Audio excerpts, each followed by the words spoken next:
Hello friends, एक नई बकवास के साथ आप सब लोगों का फिर से स्वागत है।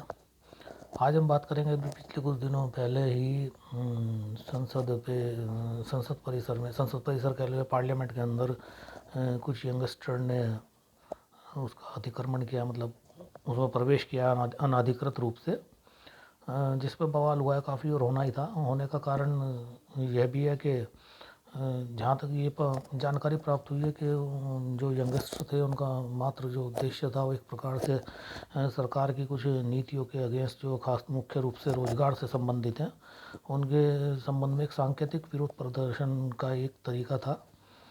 और जिससे कहीं ना कहीं ये बात भी स्पष्ट हुई कि ये सुरक्षा खामी में ये चूक ही कही जाएगी कि इस प्रकार से वो संसद में उन्होंने उछल कूद की।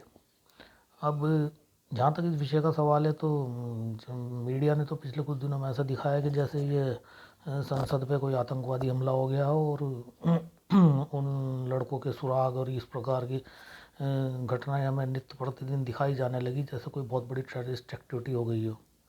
जबकि मेन विषय इसमें जांच का ये है कि उनके अपने यंगस्टर के अपने कुछ समस्याएं हो सकती हैं, लेकिन इसमें मुख्य जो जांच का विषय होना चाहिए था वो ये होना चाहिए था कि एक्चुअली में पास उनको जो संसद की दर्शक दीर्घा तक आने का जो पास उपलब्ध कराया गया है वो किसके माध्यम से उपलब्ध कराया गया है, वो कौन है, और साथ ही साथ इस प्रकार के लैप्स क्यों हुए।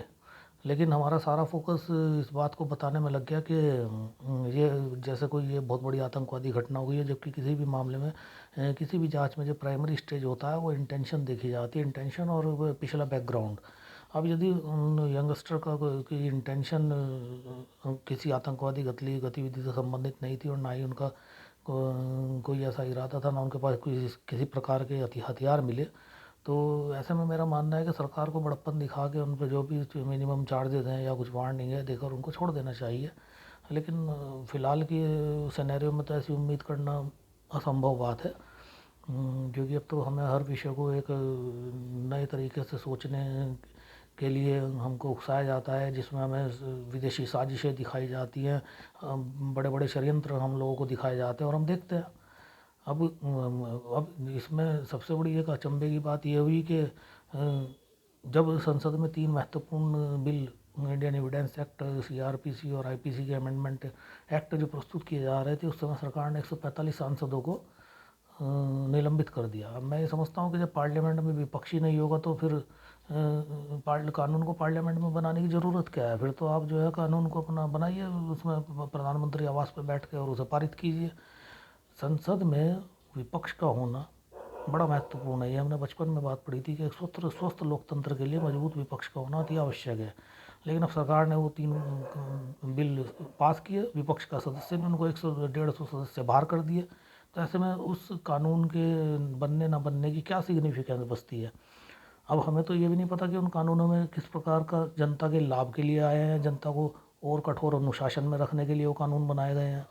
जहाँ तक मुझे सुनने में आया है कि इन कानूनों के माध्यम से पुलिस को और अधिक स्वतंत्रता दे दी गई है, जिससे नागरिक अधिकारों का कहीं ना कहीं हनन होने की संभावना बढ़ रही है। विषय तो ये होना चाहिए था कि इन कानूनों में सबसे बड़ा जो चिंता का विषय यह है कि आजकल क्या होता है कि कोई भी चार्ज फ्रेम करके आपको पुलिस लंबे समय तक बंद कर देती है, जमानत होती नहीं है कोर्ट से, और पता चला आपको 3-4 साल बाद कोर्ट ने बाइज्जत बरी कर दिया। अब उस इज्जत का क्या फ़ायदा रहा जब आप 3-4 साल जेल में बंद रह चुके हैं। वो आपके 3-4 सालों में जो आपकी सामाजिक प्रतिष्ठा के साथ साथ आपका जो मानसिक उत्पीड़न और आर्थिक नुकसान हुआ है उसकी भरपाई कौन करेगा।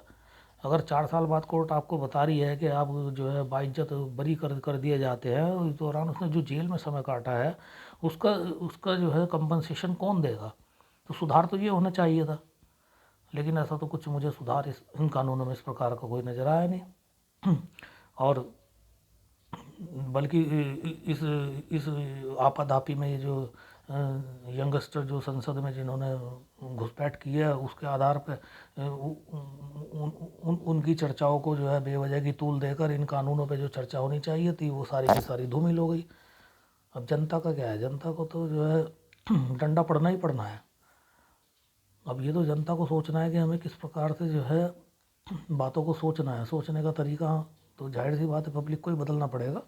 जब तक वो इन आलतू फालतू के मुद्दों से हटकर गंभीर विषय पर चिंतन नहीं करेगी, तब तक ऐसे ही हम पॉलिटिकल उसका इन्फ्लुएंसेस का शिकार होते रहेंगे।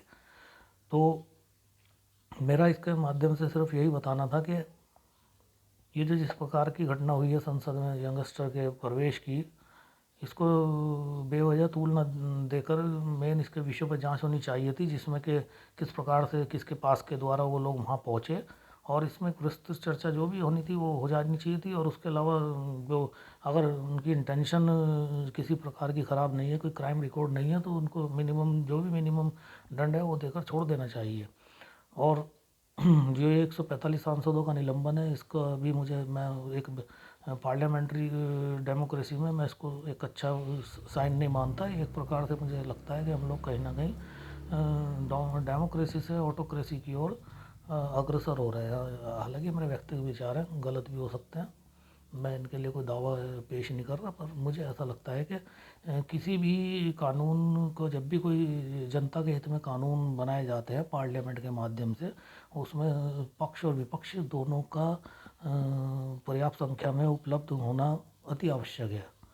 अदरवाइज़ ये कानून जो है, मैं नहीं समझता कि जनता को कोई लाभ पहुंचाने के लिए होंगे। अब सवाल ये है कि मैं क्यों बोल रहा हूँ। मैं ऐसा इसलिए बोल रहा हूँ कि जब कभी 20-30 साल बाद शायद इन विषयों पर बात होगी, तो मुझे इस बात का खुशी होगी कि जो चीज़ें गलत थी, मैं उस समय भी उन गलत विषयों पर मैंने अपनी राय रखी सही तरीके से।